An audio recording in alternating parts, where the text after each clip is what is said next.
باقی سرداروں کی نمائندگی کرتے ہوئے صالح علیہ السلام سے یوں مخاطب ہوا، اے صالح علیہ السلام، ہم تیری ان باتوں اور حرکتوں سے تنگ آ گئے ہیں۔ اگر تیرا تعلق ہماری قوم سے نہ ہوتا تو یقین کر اب تک ہم تجھے ختم کر چکے ہوتے۔ آج ہم تجھ سے آخری بار بات کرنے آئے ہیں، سن، اگر تو سچا ہے اور واقعی خدا کی طرف سے بھیجا ہوا ہے تو پھر کوئی ثبوت دے، کوئی نشانی دکھا تاکہ ہمیں بھی یقین ہو جائے کہ تو واقعی خدا کا بھیجا ہوا ہے اور ہم تجھ پر ایمان لے آئیں۔ ٹھیک ہے، مگر ایسا نہ ہو کہ میں تمہیں اس بات کا ثبوت دوں اور کوئی نشانی ظاہر ہونے کے بعد تم ضد پر قائم رہو اور مجھے جھٹلاتے رہو۔ حضرت صالح علیہ السلام نے جواب دیا، نہیں، ایسا ہرگز نہیں ہوگا۔ اگر تو نے ثبوت یا کوئی نشانی دکھا دی تو ہم یقین کر لیں گے۔ حضرت صالح علیہ السلام نے ان سے پوچھا، تم کس قسم کی نشانی یا ثبوت چاہتے ہو؟ اگر تو واقعی اللہ کا نبی ہے تو ایسا کر کہ ہمارے سامنے جو یہ پہاڑ ہیں اس کو چیر کر اس کے اندر ایک اونٹنی کو ظاہر کر جو گھابن ہو اور فوراً بچہ دے۔ اس بچے کے بال سرخ ہونے چاہیے تاکہ ہم اس اونٹنی کا دودھ پیا کریں اور خوش جیا کریں۔ حضرت صالح علیہ السلام نے ان کا یہ مطالبہ سنا اور بارگاہ خداوندی میں اپنے ہاتھ اٹھا کر دعا کی۔ آپ اس وقت بالکل مطمئن دکھائی دے رہے تھے۔ ادھر سمود کے سردار خوش تھے، انہیں یقین تھا کہ ان کا مطالبہ کبھی بھی پورا نہیں ہو سکے گا، کیونکہ انہوں نے اپنی دانست میں ایسی نشانی کا مطالبہ کیا جو ناممکن ہے۔ ان کی حدود عقل میں بھلا یہ بات کس طرح سما سکتی تھی کہ خدا ہر چیز پر قادر ہے، وہ جو چاہے کر سکتا ہے، وہ ہر ناممکن کو ممکن بنا سکتا ہے۔ حضرت صالح علیہ السلام کی آنکھیں بند تھیں اور ہونٹ ہل رہے تھے، گویا وہ خدا کی بارگاہ میں دعا میں مصروف تھے تاکہ خدا ان کی دعا سن سکے اور کافر سرداروں کو یقین ہو جائے کہ وہ واقعی خدا کی طرف سے بھیجے ہوئے پیغمبر ہیں۔ سردار بڑے غور سے کبھی پہاڑ کو دیکھتے تو کبھی صالح علیہ السلام کے چہرے کی طرف دیکھتے۔ وہ کبھی خوش ہوتے تو کبھی کبھی پریشان دکھائی دینے لگتے۔ آخرکار اللہ تعالیٰ نے اپنے نبی کو ان کے سامنے جھوٹا ہونے سے بچا لیا۔ اللہ پاک نے حضرت صالح علیہ السلام کی دعا قبول فرمائی۔ کچھ دیر بعد پہاڑ کی طرف سے ایک زوردار آواز آئی۔ وہ سب سردار گھبرا گئے اور فوراً اس آواز کی طرف متوجہ ہو گئے۔ اس کے بعد ایک پتھر کا ٹکڑا ٹوٹ کر 2 حصوں میں تقسیم ہو گیا اور اس میں سے ایک اونٹنی باہر نکل آئی جو گھابن تھی۔ سردار یہ دیکھ کر حیران رہ گئے، وہ خاموش کھڑے یہ سب کچھ دیکھ رہے تھے۔ تھوڑی دیر بعد اونٹنی نے ایک بچے کو جنم دیا جس کے بال سرخ رنگ کے تھے۔ سارے سردار یہ سب منظر شدید حیرت کے عالم میں دیکھ رہے تھے جو ان کی سوچ کے بالکل برعکس تھا۔ جب یہ ثبوت انہیں ملا تو ان میں سے ایک سردار فوراً ایمان لے آیا۔ دوسرے سردار بھی جب ایمان لانے لگے تو ہیکل کے کاہن رباب نے انہیں روک دیا اور سختی سے بولا، تم یہ کیا کر رہے ہو؟ رک جاؤ، مت لاؤ اس پر ایمان، اس نے ہماری آنکھوں پر جادو کر دیا ہے، تم ہرگز نہ بدلو۔ سردار جو ایمان لانے لگے تھے انہوں نے اپنا ارادہ بدل دیا۔ اسی دوران اونٹنی دوبارہ بولی اور اسی پہاڑی کے دامن میں اپنے بچے کے ساتھ چرنے لگی جس سے وہ پیدا ہوئی تھی۔ کافروں کے لیے یہ بڑی حیران کن بات تھی۔ کاہن رباب نے جب یہ اندازہ لگا لیا کہ قوم کے سردار حضرت صالح علیہ السلام کے اس ثبوت سے متاثر ہو گئے ہیں اور وہ ضرور اس کے مذہب کو اپنا لیں گے، سرداروں کو متاثر ہوتے دیکھ کر کاہن کہنے لگا، یہ عقل کے بالکل خلاف ہے کہ ایک چٹان کے پتھر سے ایک اونٹنی نکل آئی اور پھر اس نے ایک بچے کو جنم دیا۔ یہ اسرار جادو ہے۔ مجھے یقین ہے کہ صالح علیہ السلام بہت بڑا جادوگر ہے۔ اس نے اپنے جادو کے زور سے یہ سب کر کے دکھایا تاکہ ہم اس سے متاثر ہو جائیں اور اس کا مذہب اختیار کر لیں۔ کاہن نے سرداروں کے ذہن کو جھنجھوڑ کر ایک نئی راہ دکھائی۔ ان میں سے ایک سردار نے کاہن کی بات کی فوراً تائید کی اور کہنے لگا، یہ واقعی جادو ہے۔ اس نے خود کو منوانے کے لیے جادو کے زور پر پتھر سے اونٹنی کو نکالا اور پھر اس نے بچہ دیا۔ بھلا اس سے بڑا جادو اور کیا ہو سکتا ہے؟ یہ ہرگز خدا کی طرف سے نہیں بھیجا گیا ہے۔ یہ سب سردار آپس میں بحث میں مصروف تھے اور ایک دوسرے کی ہاں میں ہاں ملا رہے تھے۔ ادھر وہ پتھر سے جنم لینے والی اونٹنی اور اس کا بچہ چرتے چرتے اس چشمے پر گئے جو قریب ہی بہہ رہا تھا۔ ان سرداروں کی نظر جب اونٹنی پر پڑی تو سب کے سب اس غرض سے اس کی طرف دوڑے آئے کہ دیکھیں بھلا یہ اونٹنی کدھر جاتی ہے اور کیا کرتی ہے۔ حضرت صالح علیہ السلام وہیں پر ہی رہے جہاں ان کے دوسرے ایمان والے ساتھ کھڑے تھے۔ سردار جب چشمے پر پہنچے تو ان کی آنکھیں یہ دیکھ کر دنگ رہ گئیں کہ اونٹنی اور اس کا بچہ چشمے کا سارا پانی پی گئے ہیں اور چشمے کو بالکل خشک کر دیا ہے۔ کاہن نے جب یہ دیکھا تو جھٹ سے اس نے اپنی پہلی بات کی تائید کرنا چاہی اور فوراً بولا، دیکھو میں کہہ رہا تھا نا کہ یہ جادو کی اونٹنی ہے۔ بھلا کسی جاندار نے کبھی پتھر سے بھی جنم لیا ہے اور تم نے کبھی یہ سنا یا دیکھا ہے کہ ایک جانور چشمے کا سارا پانی پی کر اسے خشک کر دے؟ یہ سب جادو ہے اور ہمیں بہکانے کا بہانہ ہے۔ ایک سردار نے اپنے ساتھیوں کو سمجھاتے ہوئے کہا، کاہن ٹھیک ہی کہتا ہے اور میرا خیال بھی یہ ہے۔ حضرت صالح علیہ السلام نے اسے جادو سے پیدا کیا اور جادو سے ہی سارا پانی پلا دیا، ورنہ یہ اتنا پانی کیسے پی سکتی تھی؟ اونٹنی جب چشمے کا سارا پانی ختم کر چکی تو وہ اپنے بچے کو لے کر پھر پہاڑوں کی طرف چرنے نکل گئی۔ وادی القرا میں وہ واحد چشمہ تھا جس کا پانی وہاں کے لوگ پیتے تھے۔ باہر کیف سردار یہ سب کچھ دیکھ کر خاموشی سے واپس لوٹ گئے۔ انہوں نے حضرت صالح علیہ السلام سے مزید کوئی بحث نہ کی، مگر دوسرے دن صبح ہی وہ سب مل کر حضرت صالح علیہ السلام کے پاس آ گئے۔ آپ اس وقت مسجد سے نکل کر آبادی کی طرف جا رہے تھے۔ حضرت صالح علیہ السلام ان کو آتا دیکھ کر رک گئے۔ سردار ان کے پاس آئے اور شکایت کی کہ کل جو تو نے پتھر سے اونٹنی بنائی تھی وہ چشمے کا سارا پانی پی گئی ہے۔ ہم لوگ پانی نہ ہونے کی وجہ سے بہت پریشان ہیں، ہمارے گھروں میں پانی نہیں، سب پیاسے بیٹھے ہیں، ہم تیری اونٹنی اور اس کے بچے کو باندھ دیں گے۔ حضرت صالح علیہ السلام نے ان کی تمام شکایت سن لینے کے بعد انتہائی نرم لہجے میں جواب دیا، اے میری قوم کے لوگوں، یہ اونٹنی ایک فیصلہ کن ثبوت اور نشانی ہے جو کہ اللہ کے نام پر تمہارے لیے چھوڑی گئی ہے۔ تم اسے نہ پکڑنا، اسے کھلا چھوڑ دو، وہ جہاں چاہے جائے اور جہاں چاہے کھائے۔ تم اسے کسی قسم کا نقصان نہ پہنچاؤ، ورنہ تمہیں بہت نقصان ہوگا جو کہ اللہ کی طرف سے تم پر عذاب کی صورت میں نازل ہوگا، اس لیے تم اسے کچھ نہ کہنا۔ مگر صالح علیہ السلام، ہم پانی کہاں سے پئیں گے؟ ہمارے مویشی بھی پیاسے مر جائیں گے، اور وہ جو ہمارے بچے گھر پر پیاسے بیٹھے رو رہے ہیں ان کا کیا بنے گا؟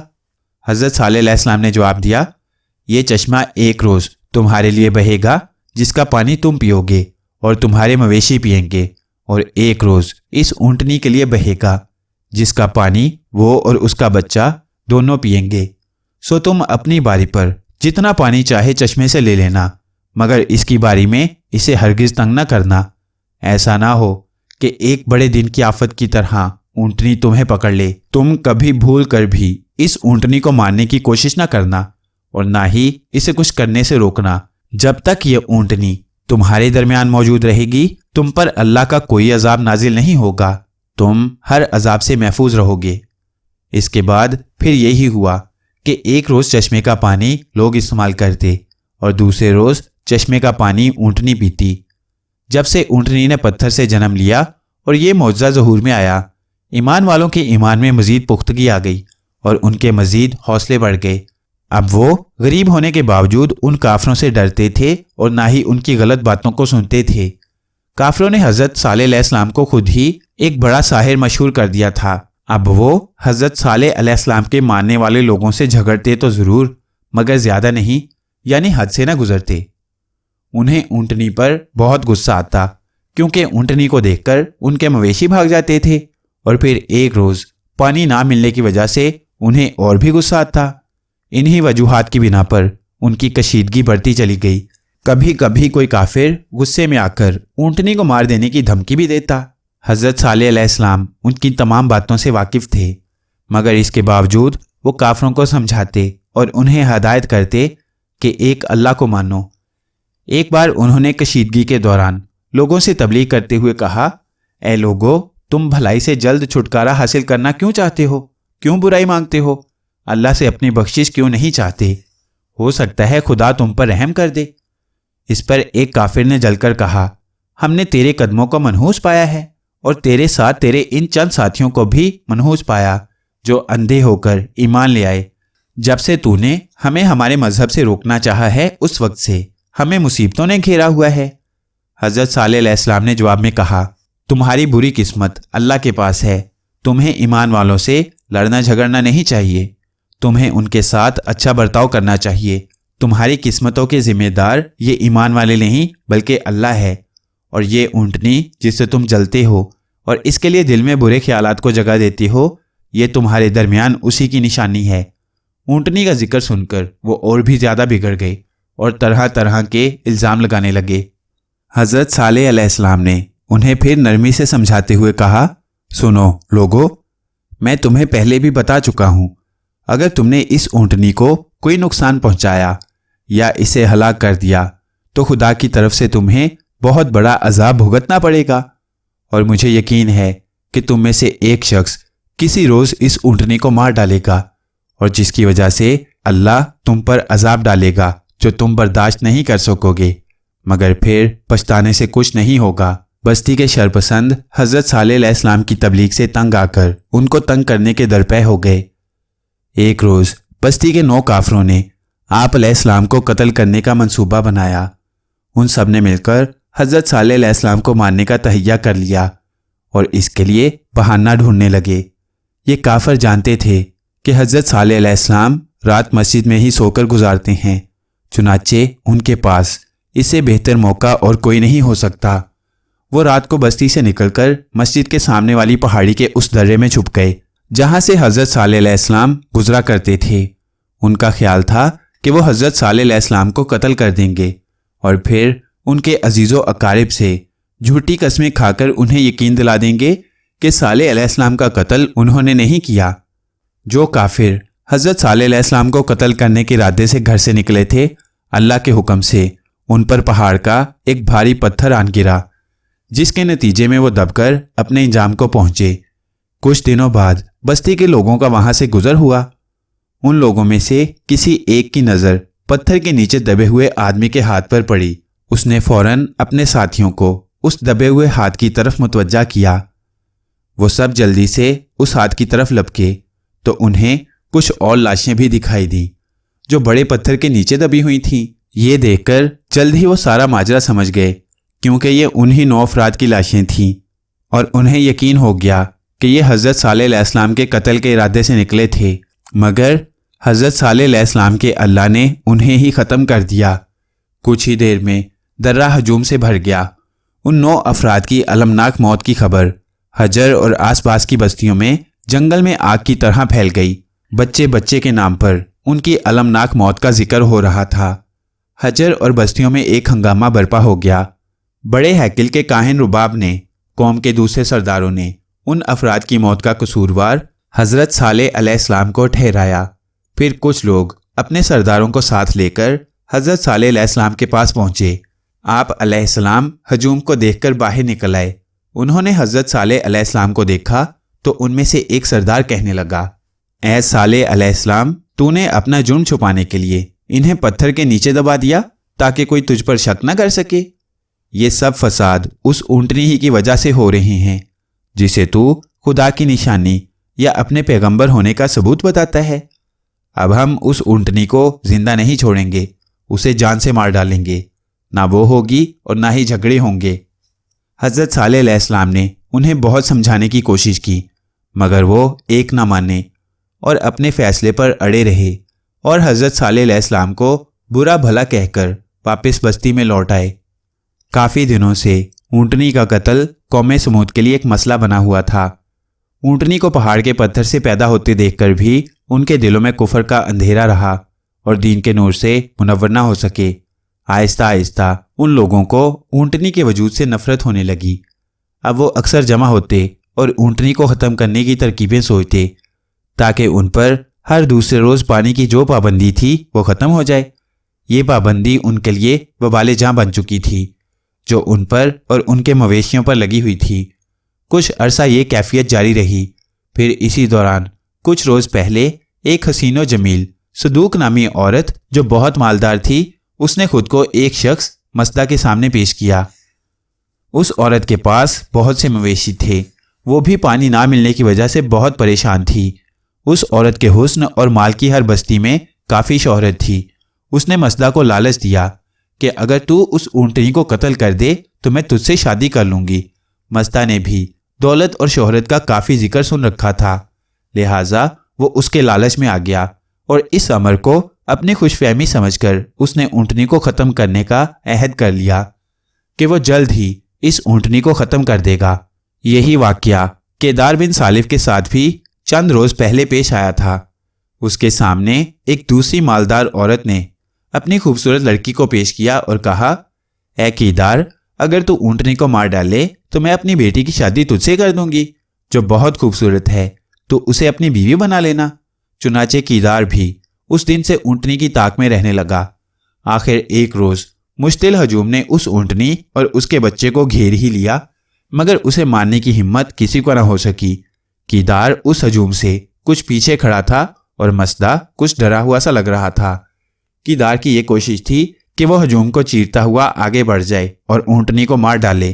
پھر اس نے ایسا ہی کیا۔ وہ ہجوم کو چیرتا ہوا آگے بڑھا اور بے خوف و خطر اس نے اپنی نیام سے تلوار نکالی اور اونٹنی کی کونچیں کاٹ ڈالیں۔ اونٹنی زخمی ہو کر جیسے ہی نیچے گری، اس نے فوراً اس کی گردن پر تلوار کا حملہ کیا۔ کیدار بن سالف کے چہرے پر ذرا بھی خوف نہ تھا۔ کیدار کو دیکھ کر مصدع کو بھی جوش آیا اور اس نے بھی ہمت کی اور اونٹنی کو مارنے کو بڑھا، مگر اس سے پہلے کہ مصدع اپنی تلوار سے اس پر وار کرتا، اونٹنی کیدار کی تلوار کی ضربیں کھا کر دم توڑ چکی تھی۔ اونٹنی کا بچہ یہ ہنگامہ دیکھ کر اس پہاڑ کی طرف بھاگ گیا جس کے اندر سے بچے کی ماں نے جنم لیا تھا۔ جب اونٹنی کی ہلاکت کی خبر حضرت صالح علیہ السلام کو ہوئی تو وہ مسجد سے نکل کر آبادی کی طرف آنے لگے، مگر انہیں وہ ہجوم راستے میں ہی مل گیا۔ اس ہجوم میں مصدع اور کیدار بھی شامل تھے۔ یہ لوگ حضرت صالح علیہ السلام کو دیکھ کر رک گئے۔ آپ علیہ السلام ایک چٹان پر جا کھڑے ہوئے اور ان سے کہنے لگے، آخر تم نے وہی کیا جس کا مجھے خوف تھا۔ میں نے تمہیں اونٹنی کو نقصان پہنچانے سے روکا، مگر تم نہ رکے۔ اب تم اپنے گھروں میں 3 دن اور گزار لو۔ یہ ایسا سچا وعدہ ہے جس میں ذرا بھی جھوٹ نہیں۔ حضرت صالح علیہ السلام کی یہ بات سن کر وہ لوگ گھبرا گئے اور سوچنے لگے کہ شاید 3 دن بعد انہیں عذاب بھگتنا پڑے گا۔ ان میں سے کچھ کے دلوں میں خوف بیٹھ گیا۔ وہ حضرت صالح علیہ السلام سے کہنے لگے، اے صالح علیہ السلام، سب نے اونٹنی کو ہلاک نہیں کیا۔ اونٹنی کو صرف اسی نے ہلاک کیا جس کی پیشن گوئی کی تھی، اور اس کے ساتھ مصدع بھی مل گیا تھا۔ اس اونٹنی کی ہلاکت میں ان دونوں نے ہی مل کر اونٹنی کو ختم کیا ہے اور کسی نے اونٹنی کو ہاتھ نہیں لگایا۔ اس پر حضرت صالح علیہ السلام نے کہا، اونٹنی کا وجود تم سب کو برا لگتا تھا اور اس کی ہلاکت ہی تم سب کی منشا تھی، لیکن اگر تم چاہتے اسے مارنے والے کا ہاتھ پکڑ سکتے تھے، لیکن اب تم اونٹنی کے بچے کو تلاش کر کے لے آؤ تو ہو سکتا ہے کہ تم پر آنے والا عذاب ٹل جائے۔ سب لوگ عذاب کے خوف سے اونٹنی کے بچے کو تلاش کرنے پہاڑوں کی طرف دوڑے۔ انہوں نے علاقے کا کونا کونا چھان مارا، مگر اونٹنی کا بچہ انہیں نہ مل سکا۔ آخر وہ مایوسی کی حالت میں واپس حضرت صالح علیہ السلام کے پاس آئے، جو اس وقت مسجد میں بیٹھے خدا کی عبادت میں مصروف تھے۔ انہوں نے حضرت صالح علیہ السلام کو بتایا کہ اونٹنی کا بچہ انہوں نے ہر جگہ تلاش کیا، مگر کامیابی نہیں ہوئی۔ حضرت صالح علیہ السلام نے کہا، اب تم لوگوں کو عذاب الہی سے کوئی نہیں بچا سکتا۔ پھر آپ علیہ السلام نے لوگوں کو عذاب کی نشانیاں بتاتے ہوئے کہا، عذاب کے پہلے دن تم سب کے چہرے زرد پڑ جائیں گے، اور دوسرے دن تمہارے چہروں کا رنگ سرخ ہو جائے گا، اور پھر تیسرے روز تمہارے چہروں کا یہ سرخ رنگ سیاہی میں تبدیل ہو جائے گا۔ اس کے بعد تم پر مزید خدائی عذاب نازل ہوگا۔ یہ صرف تمہارے لیے ہی نہیں بلکہ ساری قوم کے لیے ہوگا۔ بادشاہ جندہ بھی اس عذاب میں مبتلا ہوگا، اور بڑا ہیکل کا کاہن بھی اس عذاب کی لپیٹ میں آئے گا، جس نے مجھے ساحر کا نام دے کر مشہور کیا تھا اور میرا مذاق اڑایا تھا۔ خدا کو جھٹلانے والے صرف تم ہی چند نہیں ہو، بلکہ تمہاری ساری قوم نے خدائے واحد کو جھٹلایا ہے اور سرکشی کی ہے۔ اس عذاب سے صرف وہی بچ سکیں گے جو خدائے واحد پر ایمان لے آئے۔ انہیں اس عذاب سے کوئی تکلیف یا نقصان نہیں پہنچے گا۔ پھر حضرت صالح علیہ السلام کی پیشن گوئی کے مطابق اگلے روز عذاب کی علامتیں ظاہر ہونا شروع ہو گئیں۔ پہلے دن تو ان کے چہرے زرد ہو گئے، دوسرے دن ان پر سرخی آ گئی، اور تیسرے روز سب کے چہرے سیاہ ہو گئے۔ جب ان تینوں رنگوں نے اپنا رنگ ان کے چہروں پر جمایا تو انہیں حضرت صالح علیہ السلام کی پیغمبری پر یقین آنے لگا اور انہیں سچا ماننے لگے، مگر ضد میں آ کر انکار کرتے رہے۔ اب ان کے چہروں پر موت کی زردی چھائی ہوئی تھی۔ پھر اسی رات ایک ہیبت ناک آواز نے وادی القرا کو سر پر اٹھا لیا اور سب لوگ اسی حالت میں مر گئے جس حالت میں وہ بیٹھے تھے۔ ادھر کافروں پر خدا کا عذاب نازل ہوا اور دوسری طرف خدا نے حضرت صالح علیہ السلام اور ان کے ایمان والے ساتھیوں کو اپنی امان میں لے لیا۔ جب دن کی روشنی نے رات کے اندھیرے کو مسخر کیا اور ہر طرف صبح کا نور پھیل گیا تو بستی میں ہر طرف تباہی ہی تباہی پھیلی ہوئی نظر آئی۔ نہ بادشاہ کا عالی شان محل تھا جس میں بادشاہ بڑی شان سے رہا کرتا تھا، اور نہ ہی بڑے ہیکل تھے۔ وہ مکان تھا، سب کچھ تباہ و برباد، نیست و نابود ہو کر رہ گیا۔ ان سب کو زمین نے نگل لیا تھا۔ جب حضرت صالح علیہ السلام ایمان والوں کو ساتھ لے کر آبادی کی طرف گئے تو آپ علیہ السلام پر رنج و ملال طاری تھا۔ وہ ہجر جو کچھ دن پہلے ایک پر رونق شہر بنا ہوا تھا تباہ ہو کر کھنڈر بن گیا تھا۔ چونکہ وادی القرا خدا کے نازل کیے گئے عذاب سے تباہ ہو گئی تھی اور رہنے کے قابل نہ رہی تھی، اس لیے حضرت صالح علیہ السلام اپنے ساتھیوں کو لے کر فلسطین کی جانب ہجرت کر گئے۔ یہاں پر ہر قسم کی سہولت میسر تھی۔ وہ فلسطین کے علاقہ رملہ میں جا کر آباد ہو گئے، وہاں کچھ دن قیام کیا اور پھر وہاں سے بھی ہجرت کر کے مکہ چلے گئے۔ ذوالطاس قوم سمود کی تباہی کی داستان سناتے سناتے رونے لگی۔ اس کے گلنار چہرے کو رنج و علم نے پھیکا کر دیا۔ میں بھی انسانوں کی تباہی و بربادی کی داستان سن کر بے تحاشا رویا تھا۔ میرے دل میں حضرت صالح علیہ السلام کو دیکھنے کی خواہش مچلنے لگی۔ اے میرے غمگسار، میری حیات بے مایا کے رازدار، میری بات ایک توجہ سے سنو۔ حامہ نے مجھے ایک طویل وقفے کے بعد مخاطب کیا اور پرجوش انداز میں بولا، تم میں سے بہت سارے انسان، افسوس کہ ان میں مسلمان بھی ہیں، مخلوق جنات کے وجود سے منکر ہیں۔ اللہ تعالیٰ ایسے مسلمانوں کو ہدایت دے۔ میں ان کی تباہی کے لیے بد دعا نہیں کر سکتا، کیونکہ مسلمان میرے نبی محترم رسول خدا حضرت محمد صلی اللہ علیہ وآلہ وسلم کی قوم ہے۔ یہ ضرور کہوں گا کہ قرآن و احادیث اور تاریخی کتابوں میں مخلوق جنات کے بارے میں بہت کچھ لکھا گیا ہے۔ اگر تم لوگ غور کرو اور ان نشانیوں پر توجہ دو جو جنات کے وجود کو ظاہر کرتی ہیں تو تمہیں ہماری مخلوق سے متعلق بدگمانی نہیں ہوگی۔ سنو، میں کہہ رہا تھا کہ اللہ تعالیٰ نے بنی آدم کی اصلاح کے لیے اپنے جتنے بھی پیغمبر اس زمین پر بھیجے ہیں، وہ انسانوں کے علاوہ جنات کو بھی امر بالمعروف والنہی والمنکر کی ہدایت فرماتے تھے۔ جنات چونکہ عام انسانوں کو نظر نہیں آتے، اس لیے تم لوگ اس بات کی حساسیت اور حقانیت کو نہیں سمجھ سکتے، مگر یہ بات سمجھ لو کہ اللہ کے بندوں سے یہ مخلوق پوشیدہ نہیں ہے۔ یہ کہنے کا مطلب یہ ہے کہ حضرت آدم علیہ السلام سے لے کر حضرت محمد مصطفیٰ صلی اللہ علیہ وآلہ وسلم کے زمانہ ختم نبوت تک تمام نیک و صالح امن پسند جنات نے اسلام قبول کیا۔ پس جب میں نے یہ سنا کہ حضرت صالح علیہ السلام مکہ میں تشریف فرما ہیں تو میرے دل میں آپ علیہ السلام کی دیدار کی امنگیں بےتاب ہو گئیں۔ ہماری بستیاں مکہ میں آباد تھیں۔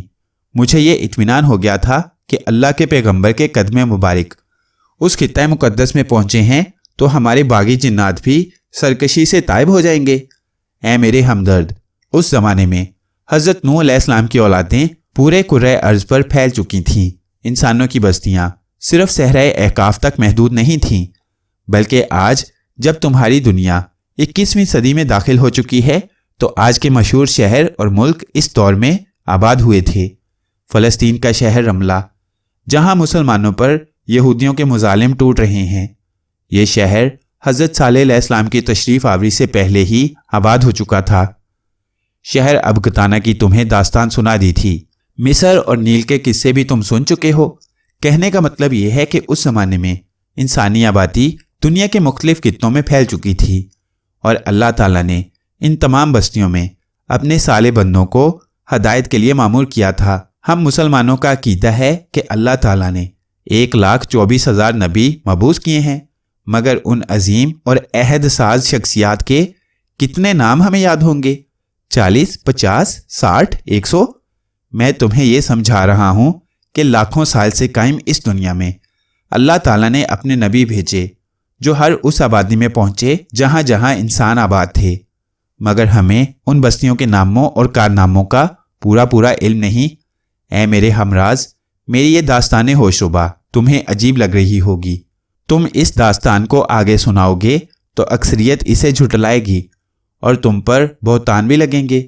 تمہیں اس داستان کو سنانے کا مقصد صرف اور صرف یہ ہے کہ دیکھو، اللہ تعالیٰ کی بنائی مخلوق عرفہ یعنی انسان کو ابلیس نے کس کس طرح گمراہ کیا ہے، اور نیک کاروں کو شیطانی قوت کے خلاف جہاد کرتے ہوئے کن کن مصائب سے گزرنا پڑتا ہے۔ ابلیس نے روز قیامت تک اللہ تعالیٰ سے یہ مہلت مانگی ہے کہ وہ زندہ رہے گا اور انسانوں کو اپنے خالق کے آگے جھکنے سے روکے گا، انسانوں کو بدی پر مائل کرے گا، دنیا میں امن قائم نہیں ہونے دے گا۔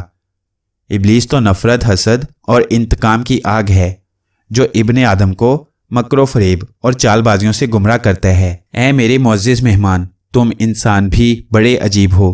تم یہ تو تسلیم کرتے ہو کہ ابلیس بدی کی قوت اور گناہ کا خالق ہے، یہ انسان کو گمراہ کرتا اور انسانوں کو خدائے لم یزل کا شریک بناتا ہے، لیکن یہ بات تمہاری عقل میں نہیں آتی کہ ابلیس بھی ایک مخلوق ہے، ایک ایسی مخلوق جو ملائکہ کی ضد ہے۔ ظاہر ہے اگر ابلیس ایک مخلوق ہے تو اس کی اولاد بھی ہوگی اور اس کے قبائل بھی ہوں گے، اس کی سماجی زندگی بھی ہوگی اور وہ بھی کھاتے پیتے ہوں گے۔ جس طرح انسانوں کے قبائل ہیں، جنات کے قبائل ہیں، اسی طرح ان کے ازلی دشمن ابلیس کی بھی ایک نسل ہے، ایک غول بیابانی ہے جو انسانوں اور جنات پر یلغار کرتی ہے۔ ابلیس عقلوں اور دلوں پر ہی حکمرانی نہیں کرتا، بلکہ ہر اعضائے انسانی پر یہ بیٹھا ہوتا ہے۔ ہر انسان پر اگر ایک فرشتہ مامور ہے تو ایک شیطان بھی اس پر مسلط ہے۔ میں تمہیں ایک نصیحت کرنا چاہتا ہوں کہ میری اس داستان کو سننے کے بعد تاریخ کا مطالعہ کرنا، قرآن و احادیث کو بغور پڑھنا۔ تم پر اس عرض کے علاوہ تمام کائناتوں میں بسنے والی مخلوقات کا احساس ظاہر ہوگا، ان کی حقیقتیں کھلیں گی۔ حامہ مجھے درس دے رہا تھا، مجھے نصیحتیں کر رہا تھا، اس کا کہن سالہ وجود تاریخ کا بوجھ لیے ہانپ رہا تھا، اس کے ماتھے کی لکیریں انسانی تاریخ کے عروج و زوال کی داستانیں سناتے ہوئے پھڑک رہی تھیں، آنکھوں میں جلال و قہر بھرا ہوا تھا۔ میرا خیال تھا کہ حامہ ایک طویل تر الف لیلوی داستان سناتے سناتے تھک گیا ہوگا اور اب وہ کچھ دیر کے لیے سستائے گا، مگر دوسرے ہی لمحے جب ساریہ ہاتھوں میں ایک کوزہ اٹھائے اس کے پاس آئی تو حامہ بسم اللہ پڑھنے کے بعد اسے گھونٹ گھونٹ پینے لگا۔ اس نے چند گھونٹ کے بعد وہ کوزہ میری طرف بڑھایا اور بولا، لے تو آب زمزم پی۔ میں نے عقیدت و ممنونیت کے ساتھ کوزہ لیا اور بسم اللہ پڑھ کے شیریں آب زمزم پینے لگا۔ مجھے راحت و سکون مل گیا اور میرے قلب و ذہن پر چھائی تھکن اور دھند تحلیل ہو گئی۔ حامہ ایک بار پھر حشاش بشاش ہو گیا تھا۔ میں نے متبسم انداز میں ساریہ کی جانب دیکھا جو دزدیدہ نظروں سے میری جانب دیکھ رہی تھی۔ حامہ نے اس کے سر پر چپت رسید کی تو ساریہ جھینپ گئی۔ حامہ نے کہا، میری بچی، آج کی رات یہ میرے پاس ہی رہے گا، اس رات میں رواں داستان کا باب پورا کر دوں گا، تو فجر کے بعد آنا اور اسے لے جانا، یہ تیرا بھی مہمان ہے۔ حامہ کے لہجے میں شفقت پدرانہ بھری ہوئی تھی۔